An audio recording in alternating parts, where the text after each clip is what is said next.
Hey guys, so what I've decided to do now from now on when it comes to reviews is I'm going to test the stuff before I even do a review on it. I think it's pretty bad.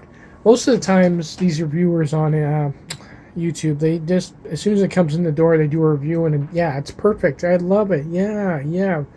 They never say anything bad about anything. You know what I mean? If most of the channels are like that anyway. And then you go and buy it and you find out it's total junk. So you got pretty much burned there. Anyway, I went and I was looking for a little bit more isolation on my turntable because basically it's very old and the rubber that isolates it from the rest of the room is pretty much dried out and hard. So any more isolation between the album and the rest of the unit itself is good. This one here for $16.49. It's made by Hudson Audio or HiFi. It says significant improvement in record sound. Comes in two types. You get recessed or decoupled. Decoupled looks interesting because it's got the little doodads there that keeps it from touching the record. I could have got that one. Might still try it. That's the beauty of turntables, is you can try a bunch of different parts and see what you like.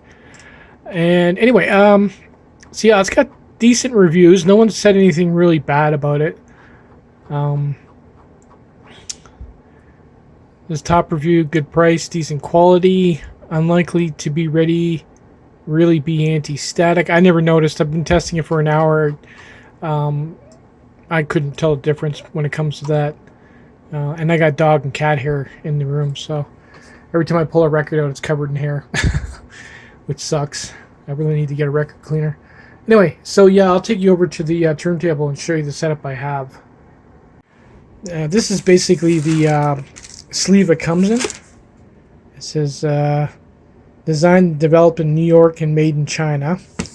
The beauty part about this sleeve is you cut the top off of it and you can actually use it as a sleeve for one of your records, which I'm going to. I'm going to recycle that.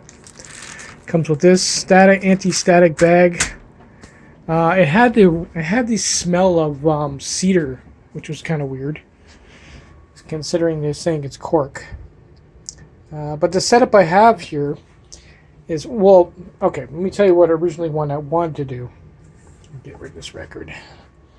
What I wanted to do is I wanted to remove my old rubber mat and basically just set the cork in there like this. But obviously the cork is going to be hanging over the edge. It's too big.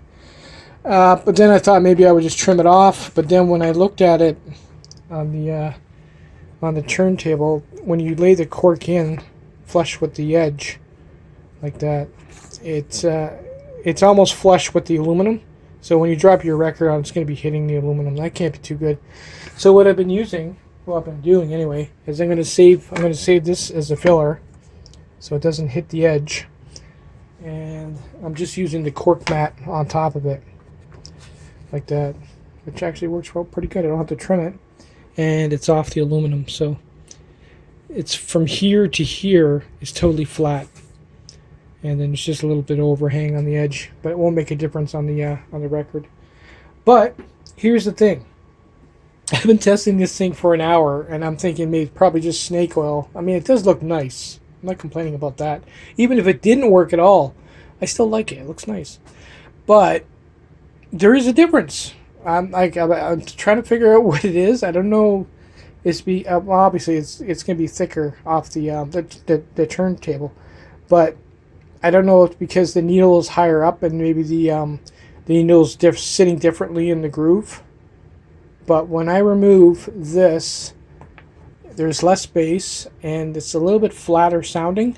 And when I put this on, there's more bass and it's the stereo separation is better. I think it's a bit of both, to tell you the truth. The needle's a little bit higher up. The needle's sitting in the groove differently, and it's perfect. I mean, I cannot use this turntable now without this mat, and it's very rare that I find a product that works that well. That may vary for different people and their different setups, but if you double up on your mat, there's a noticeable difference. So that's why I wanted to. When I start doing reviews, I'm gonna test the stuff before I do the review. This way, you know you're getting something that actually works. And for $16, this is definitely worth it. Yeah, I'm sold. And the quality is nice. It's got a nice smell to it. Like I said, it smells like cedar. It's soft. I can't tell you if it's static, anti-static or not. I mean, obviously, I have a lot of records with hair in them. I haven't seen anything stick to it yet, so maybe it is, maybe it isn't. But there is a difference in the sound, so I definitely say pick it up. You know, for $16, even if it doesn't make a difference for you, I mean, it looks nice, right? Yeah, so the setup I used to test it was a cheap weight. Doubled up on the mats. It's a Studio Standard by Fisher. It's been modified. Tone arm. That's the original needle that's been modified to fit the tone arm. I'm using an old Class H Plus Techniques. It's, what model is that? SAGX 690. Yeah. And I'm using SR60s Grado Labs. I couldn't really notice it on my Fluence Signature Series speakers because these things throw a lot of bass as it is. There is a noticeable difference when I remove the mat or when I put it on. So definitely try it out. And a bit of a bonus, you get with the package it came in. You cut the top off of it, you get an extra sleeve, and the static bag fits an album. That's kind of cool.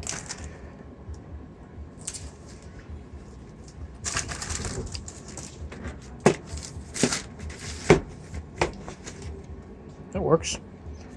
Take it easy.